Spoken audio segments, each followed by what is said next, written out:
बेटी से रिश्ता। कहानी मयंक और विभा की है।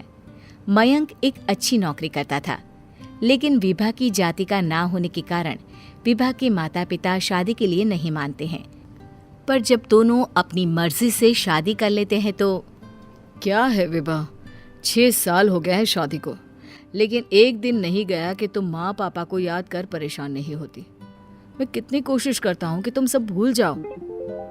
कोई नहीं भूल पाता है मयंक। माँ पापा को कोई कैसे भूल सकता है। तभी सास का फोन आता है। मान लो विभा से बात कर लो, आज उसे अपनी माँ की बहुत याद आ रही है। बेटा विभा, मैं आ जाऊं? हम दोनों चलेंगे तेरे माँ पापा के पास। बोलो।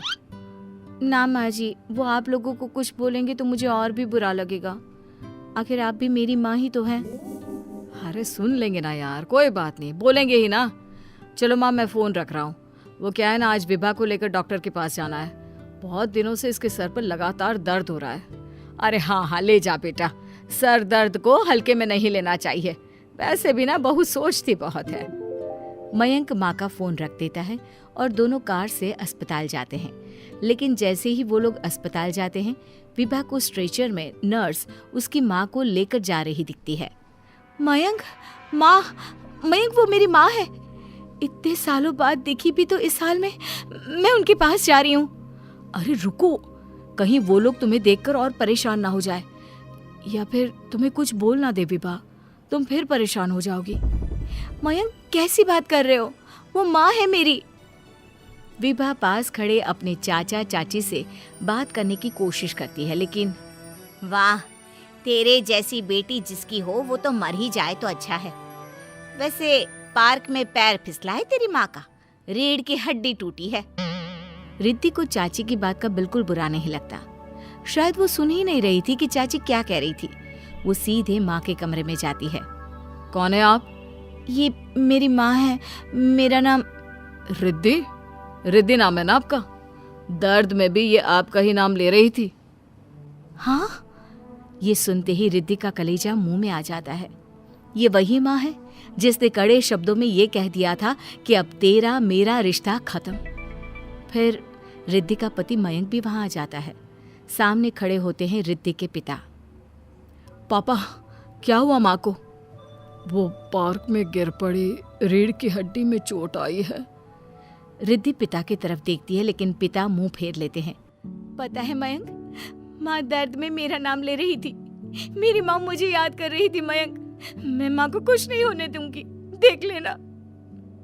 हाँ रिद्धि, हम मिलकर माँ का ख्याल रखेंगे, उन्हें फिर से खड़ा कर देंगे। लेकिन भैया कहाँ है? रिद्धि पिता के सामने जाकर खड़ी हो जाती है। पापा, भैया कहाँ है?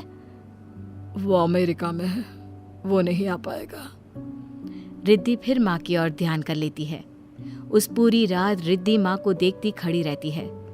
पिता मन ही मन सोचते हैं, जब इतना ही प्यार था तो क्यों चली गई किसी एक अजनबी के लिए हम सभी को छोड़कर। तभी डॉक्टर बाहर आते हैं। आपकी वाइफ को होश आ गया है, क्या मैं उनसे मिल सकता हूँ? जी नहीं, वो बार बार अपनी बेटी का नाम ले रही है। रिद्धि बेटा, तुम अंदर चली जाओ। माँ रिद्धि को देखकर रोने लगती है। बेटा, माँ के गले लग जा। मैंने तो सोचा था तेरा चेहरा देखे बिना ही मर जाऊंगी। ऐसे कैसे? भला मैं अपनी माँ को कुछ कैसे होने दे सकती हूँ? माँ उठने की कोशिश करती है, लेकिन वो उठ नहीं पाती। देखिए, आपकी रीढ़ की हड्डी में फ्रैक्चर है। मुझे प्यास लगी है, पानी पीना है। रुको माँ, मैं हूं ना, मैं पिलाती हूँ पानी अपनी माँ को। कोई और नहीं आया? तेरे चाची चाचा आए थे माँ, पर शायद मुझे देखकर चले गए। जाने दे, इस वक्त भी पुरानी रंजिश देख रहे हैं। और रंजिश भी कैसी? माँ अपनी बेटी से नाराज ही तो थी। रिद्धि अब पूरे समय माँ के साथ रहती है। उनके हर काम को करने में उनका सहारा बनती है। फिर एक रोज, आज आपको चलने की कोशिश करनी थी, लेकिन हमारे फिजियो के डॉक्टर नहीं आए जो आपको पकड़ कर चलाते, तो फिर आज। डॉक्टर साहब, मैं हूं ना, मैं माँ को चलने में मदद करूंगी। रिद्धि माँ को चलाती फिराती उनके खाने पीने का ख्याल रखती। ये लो, दवाई खा लो। नहीं, मैं रिद्धि के हाथ से खाऊंगी। ये क्या बात होती है? रिद्धि के हाथ से क्यों?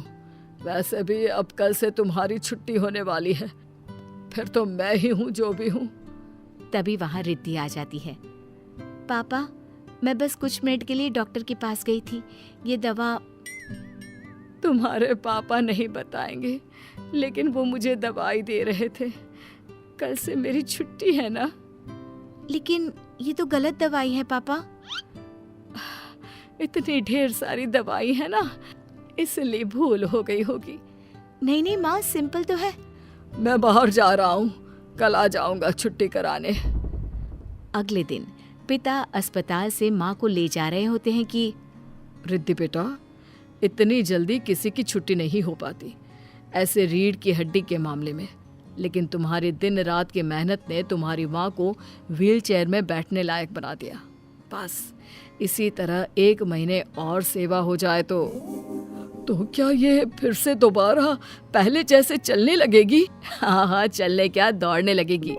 अब क्या था, पिता कुछ सोच में पड़ जाते हैं कि रिद्धि कहती है, माँ मेरे साथ मेरे घर चलो, 1 महीने मैं तुम्हारी सेवा करना चाहती हूँ। नहीं, चलना है तो तुम चलो अकेली। उस लड़के के लिए ना हमारे दिल में जगह है ना घर में।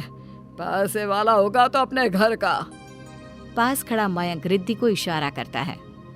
तुम जाओ रिद्धि, तुम्हारी माँ को तुम्हारी जरूरत ज्यादा है, मैं समझ सकता हूँ। रिद्धि भी माता पिता के साथ मायके चली जाती है। वो माँ की सेवा दिल लगाकर करती है। पिता भी रिद्धि को माफ कर देते हैं और फिर 1 महीने बाद, देख रिद्धि, मैं बिल्कुल ठीक हो गई। सच कह रहे थे डॉक्टर कि मैं तो दौड़ भी सकती हूँ। बस माँ, तो अब मैं चलती हूँ। मयंक और मुन्ना मेरे बिना न जाने कैसे होंगे। अरे क्या जरूरत है जाने की, यहीं रुक जा।